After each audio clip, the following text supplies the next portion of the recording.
L'accès à l'emploi demeure un problème crucial en République démocratique du Congo, même si le taux du chômage est passé de 60 à 40% selon l'ancien Premier ministre Augustin Matata Ponyo. La Banque mondiale estime que près de 62% des Congolais vivent encore avec moins de 2,15 $ par jour en 2022. Pour y pallier, les candidats à l'élection présidentielle du 20 décembre 2023 promettent plus d'opportunités d'emploi afin d'atténuer les effets sociaux. Le chômage, un des sujets prégnants de la campagne électorale, tant pour l'opposition que pour le président sortant Félix Tshisekedi, candidat à sa réélection, qui promet de créer 6,4 millions d'emplois s'il est réélu pour un second mandat. C'est pourquoi j'ai décidé d'aligner le deuxième mandat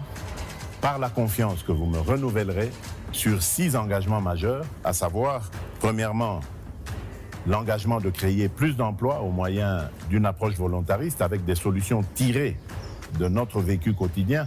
en accélérant la promotion de l'entrepreneuriat. Si Félix Tshisekedi fait de la lutte contre le chômage une priorité, le candidat et leader du parti politique Nouvel Élan, Adolphe Muzito, qui a axé son programme sur la sécurité, quant à lui promet, s'il est élu, de faire édifier un mur de séparation entre la RDC et ses voisins de l'Est. L'idée est de séparer la RDC du Rwanda et de l'Ouganda, deux voisins avec lesquels les relations sont toujours pour le moins tendues, selon ses dires. Suite à la perméabilité des frontières, particulièrement la frontière avec la République du Rwanda, j'estime qu'il est urgent de renforcer la sécurité de cet espace en érigeant un mur, tout en prenant le soin de laisser des points de passage comme Akasumbalesa à la frontière zambienne ou Beach Ngobila avec le Congo-Brazzaville. La construction de ce mur de séparation n'est pas synonyme de rupture des relations diplomatiques qui est un problème à part, ni d'échanges commerciaux avec le Rwanda. Le pays le plus vaste d'Afrique subsaharienne regorge des innombrables ressources de son sous-sol, à savoir le colbait,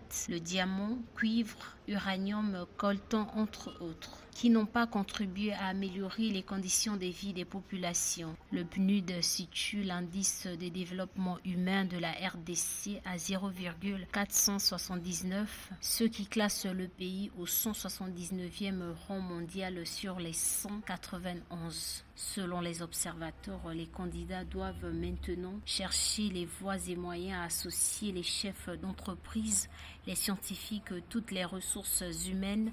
et les compétences pour relancer l'économie congolaise afin de créer plus d'emplois.